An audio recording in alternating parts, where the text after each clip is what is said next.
Би бас яг ерөн асуултууд давхсаж байна. Гэхдээ нэг хоёр зүйлийг бас тодруулж хэлээч гэж хүсэж байна. Ерөнхийдөө энэ авто замын асуудал маань өөрөө бас яг хөрөнгийн менежменттэй асуудал байна.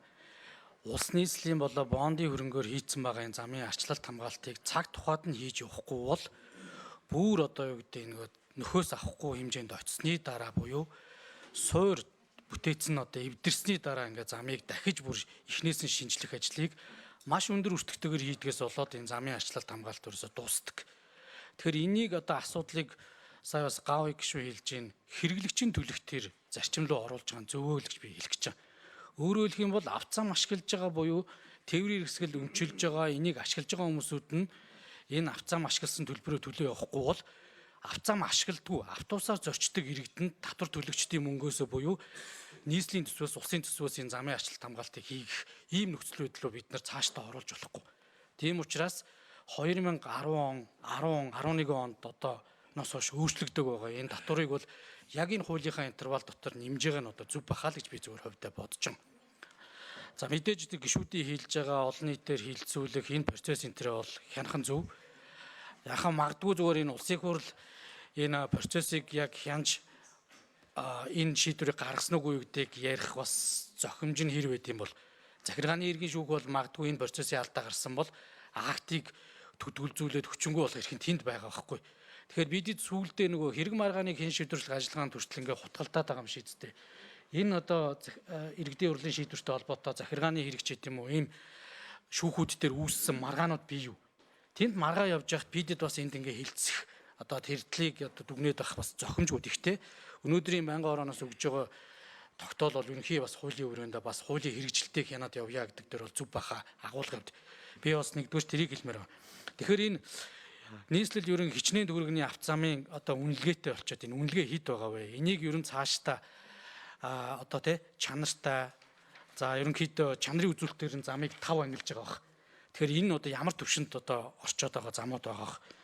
Хоёрдугаарт ерөн энэ авто замын ашиглалт гэдэг бол зөвхөн нэг юм дээрээс нь асфальт учих биш. Ерөн зүгээр замын хөдөлгөөний аюулгүй байдлыг хангах, энэ дээрх тэмдэглэгээ сайжруулах, энэ зам тээврийн ослоос урьдчилан сэргийлэх, за магадгүй энд хөдөлгөөнд оролцож байгаа автомашин өмчлөгчийн автомашин эд анги эвдэрхээс хүртэл урьдчилан сэргийлж байгаа байхгүй. Дугуй тэр амортизатор өөр юу байдэ. Ерөн маш олон зүйлүүдийн эвдэрхий замтай болохоор эвдэрдэг. Тэгэхээр энэ нөхцөл байдлуудаас ингээ бензин шатхуун зарцуулалтыг хүртэл одоо багасгаж байгаа. Тэгэхээр энэ ач холбогдол талаас нь та нар бас нэг мэдээлэл өгөөч. Ерөн ингэснээр зам тээврийн осол буурах уу? Одоо машины эд анги жишээ нь одоо эвдрэл гэмтэл хэд дахин багасгах тийм. За их хурл хууль тогтоох, хяналт тавих онцгой бүрэн хэрэгтэй учраас бол ямар ч хуулийг аль чатанд бол хяналт тавих хэрэгтэй. За хэн хариулах юм? 5 номер. За сайн зориг гишүүний асуулт хариулъя. Эцэг дарга 1-р болгож даваадлаа. За гишүүн 3-4 асуулт хариуллаа. Нэмээд бас тодруулаад манай одоо дараа хариулах бах. За бид нар ер нь түрүүний хэлдгээр авто замын засвар үйлчлэгийг баг дээр нь хийхгүй бол цаашаа хүндрээд явдаг. Тэгээ 22 онд хийсэн судалгаагаар одоо шинжилэлд их засвар хийх шаардлагатай нь 38%, тийм ээ. Ээлжилд их засвар хийх шаардлагатай. Тэгээд урсгал засвар хийх шаардлагатай гэдэг. Ингээд нийт авто замын мал түрүү хэлсэн 82% нь бол одоо чанарын шаардлага хангахгүй байсан. Энийг цаг тухайд нь засвар үйлчлэгийг хийж явахгүй бол яг нөгөө шүд цоорходож эхлээд цаашаа хүндрээд явдаг шиг авто зам маань өөрөө бага хэмжээний гэмтэл аваад цаашаа нэг засвар үйлчлэгийг нь хангалттай зардал тавьж хийхгүй бол хүндрээд явдаг. За ингээ хүндрээд явснараа нэгдүгээр авто замын байдал маш хурдан мууддаг. Хоёрдугаар иргэд дээр бол хувь хүний зардал нэмэгддэг. Ялангуяа дугуй аваар усал дээрээс нь засвар дээр би 2023 оны статистикийг ойролцоогоор авч байгаад манай Монгол улс ойролцоогоор 500 тэрбум төгрөг автомашины сэлбэг хэрэгсэлд 23 оны статистикаар гаргаж ирсэн байсан. Үүний энэ зардлын 70-аас 60-аас 70% нь ойролцоогоор автомашины явх ангийн одоо буюу одоо авто замаас гэмтрэлт авто замын одоо засвар үйлчлэгээс холбогдлолтой ийм гэмтлээс шалтгаалаад гарч ийна гэдэг статистик бол 23 оны байдлаар бол авч ирсэн.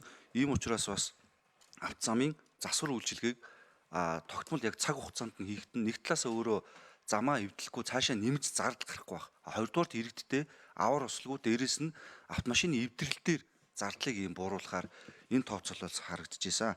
За 2000 авто замын үнэлгээний дуртын талаар одоо дарга нэмээд хариулж байна. За 3 номер одоо 2.